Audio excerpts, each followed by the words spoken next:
Hello everyone! Welcome to my new vlog. Well, this is me, Abigail again. And of course, kung papansinin yung boses ko, talagang nag-iba. Kasi may sipon siya. May sipon ako yan. Yung lalamunan ko, 2 gabi nang masakit. At ngayon, yung naman ng lalamunan, nandito na. Tumutulo-tulo na siya. Grabe, minsan di pa ako makahinga. Well, anyway, today, since nasa bahay lang naman ako kasi yung asawa ko nasa office, nag-work, and kami ng dalawa ng anak ko dito, naisipan ko na ipakita ko sa inyo kung paano ako magluto ng steak at mashed potato sa bahay. At itong steak na to, 2 steak na malaki ito, para sa akin at para sa asawa ko.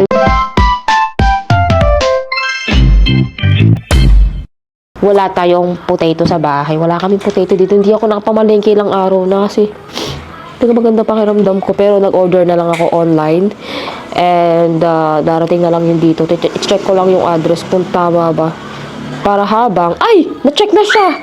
Hindi pa nga na-check yung address. Ay, ang kasyong-kasyunga mo man. Tama man ang address. Ayan, hintayin na lang natin. Bago ko magluto, nga naman, gusto ko munang linisin yung kwarto and organize yung mga gamit. Kasi kahit may sakit ka, kahit hindi ka naman feeling well, kailangan mo pa rin gawin yung mga household mo. Like, yun naman ang ambag ko sa buhay.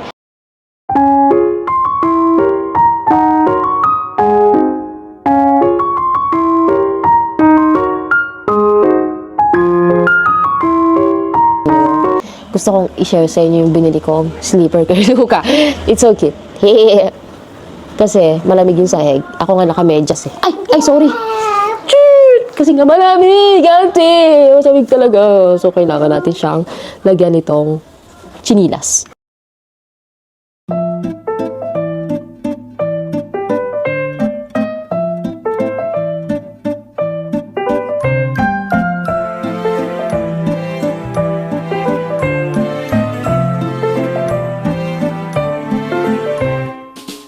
Ito naman tayo sa kitchen. May mga hugasan na hindi ko nahugasan kasi nga pag ako tinamad, tamad talaga ang baklo. Okay lang yan. Maghugas na ako. Ito lang kayo. Ayusin natin. I-organize muna ang mga gamit bago maghugas. Buray ka. Sorry for the word.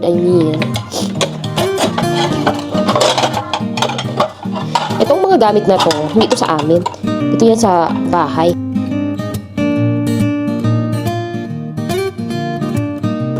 Ay, dito na yung order ko. Hola! Hola! Abigail! Here! Aka! Ha? Un momento. How much? How much again? Un momento. Luca, stop touching anything in there.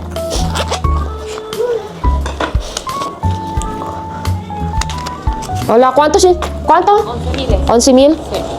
Está bien. Cambio la cámara. Si No have, I only have this. no tengo nada también. Doesn't have change. Pero hindi ko pwedeng ibigay ang $20. Need to ask. Mercado? Pago? Sí, QR? sí. Un momento. Mi esposo. So, kailangan ko tawagan ng aking asawa para bayaran. Kasi, 11,000 lang naman. Honey! Yeah. I buy a potato by Pedidiosa and I have 20,000 in here. And total of what I buy is around 11,000. 11,000. 11,000. Honey, but she doesn't have change. Can you pay by Mercado QR if you can? Pay with QR? Yeah, QR. QR. Te paso la ya. Wait, honey, I'm gonna send it to you, okay? Okay. Mercado Pago QR. El QR. QR. Pero no sé cómo poner el QR en Mercado Pago para que vos me lo pones. Yeah. Say 2-3 minutos, por favor. Okay. Señorita, 2-3 minutos. ¿Sí? Okay. Gracias. Mi esposo will transfer. Okay. Gracias. Gracias. She don't have change. Wala siyang change sa 20,000 peso. Pero ang bill ko lang is around 11,000.18. Ganun. Siyempre, hindi mo kaya ibigay ito lahat kasi kailangan ko ng exchange. So I called my husband to pay it. Charis. Babayaran niya by online. Ito yung order ko. So, kunin ko siya kapag okay na. Luca, what are you doing? Okay now? Si ate, gangster. Charis. Kasi nag-ano siya, nagaganon.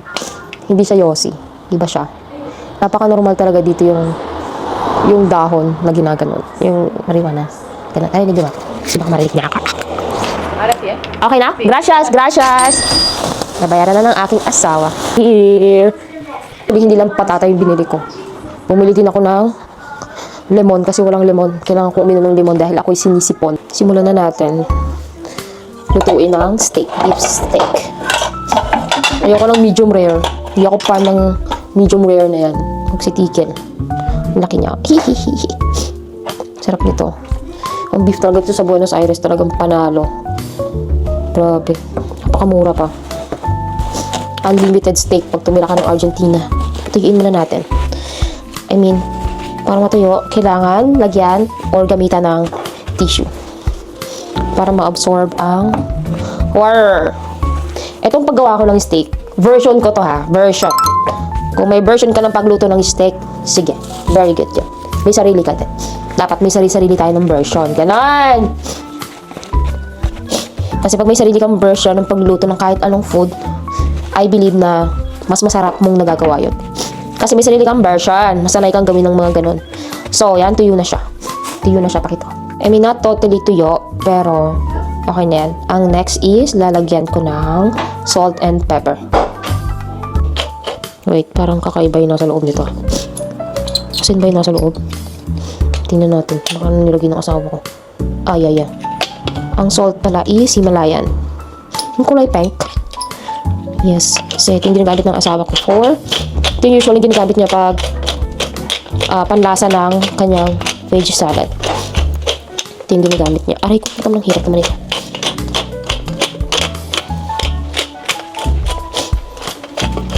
Dito ko lulutuin ang steak. Sana magkasya. Dalawang malaki pa naman to.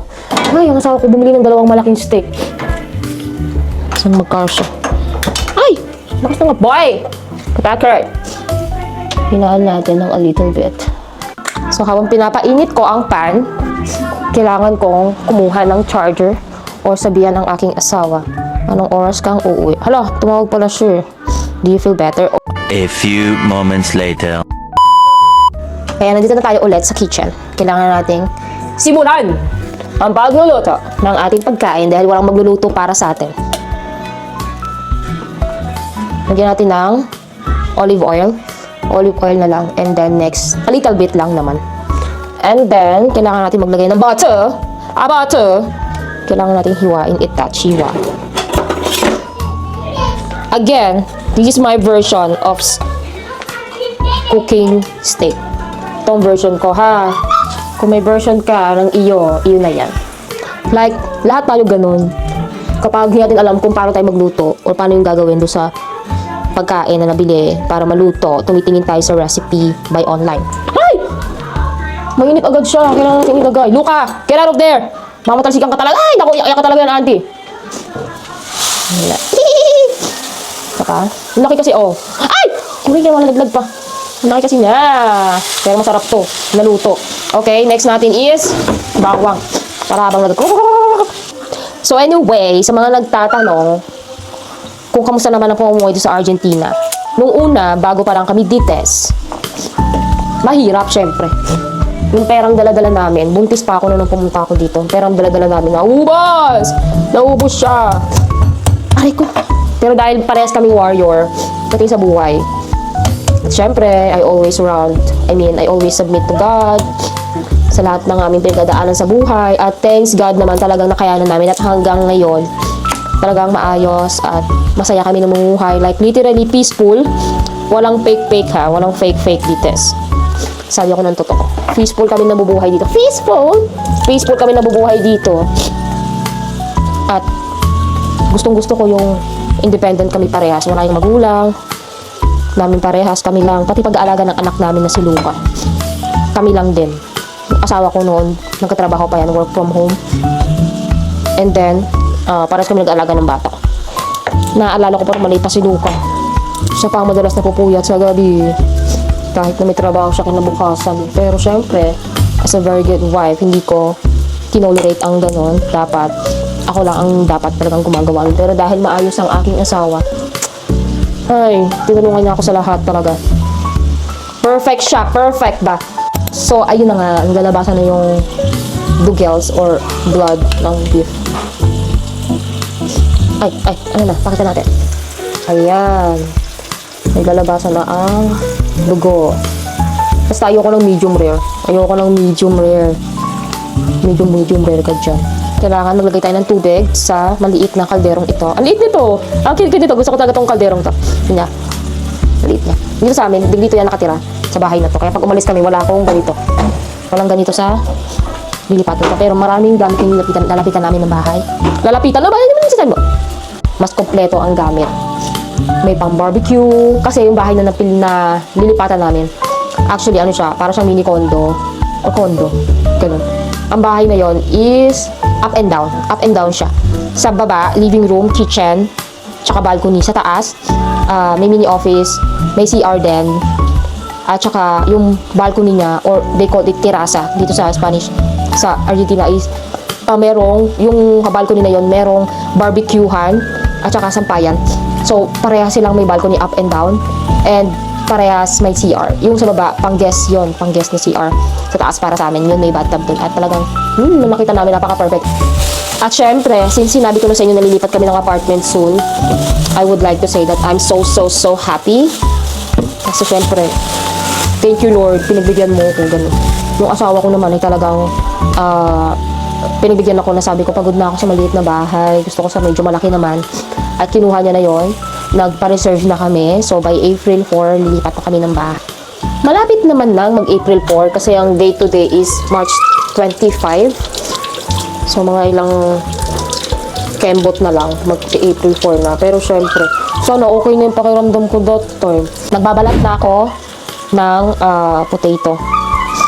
Para mailagay na dun sa maliit na kaldero. Para kumulo na siya. Kate. Kasi itong steak, inaano pa din siya, niluluto pa din siya, mga 10 minutes pa yan bago baliktarin. So ito na nga, tapos na yung nagawa kong steak. Actually, gumawa din ako ng creamy like sauce ng steak. Pakita ko kung anong ginawa. Ito yung ginawa kong creamy sauce para sa steak. Masarap yan, partner ng steak. Ayan. So, ang next ko naman is mashed potato. So, na-mash ko na yung potato. Maglagay na tayo ng butter. Tamang butter lang. Hala, malambot na yung butter. Init kasi, nagyan natin sa ref. Next is milk. Next ko na ang liquid milk. Liquid milk kasi mas masarap siya. Para sabaw-sabaw. Sabaw-sabaw, I mean, masarap siyang lumapot. Asawa ko wala pa. So baka mauna akong kumain dahil ang aking asawa is wala pa. Naglalagay na ako ng salt. Ayoko ng sobrang dami kasi baka maalatan si Luca. Hindi siya kumain. Mga RTR. Oy! Kutsilyo yan! Ayan kaya naman! Nagluluto ako ng creamy sauce. Naku, yung anak ko! Sahong-sahong na. Isali. Tapon tuloy yung tirang cream milk. Tsaka yung sauce ng olive na tapon. Pero syempre, kinalmahan ko yung sarili kasi umiyak na siya nung napalo ko siya ng isang beses. Sa puwet. Wala. Ilang segundo lang. Naawa ako. Sorry ako agad. Diba? Parang kasalanan mo pa. Plating na tayo. Gandahan ko kasi hiyang-hiya naman ako sa inyo. Baka i-judge nyo ako. Siyempre, after ko gumawa nung creamy, tsaka yung steak, tsaka yung mashed potato, hindi pwede mawala yung vegetable salad. Total pa uwi na yung asawa ko din. Kain na yun. So, tapusin na natin tong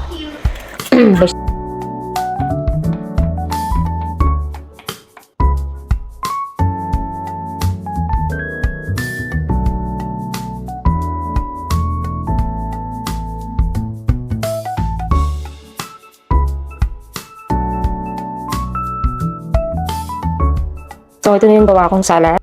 Oh my God! Wow!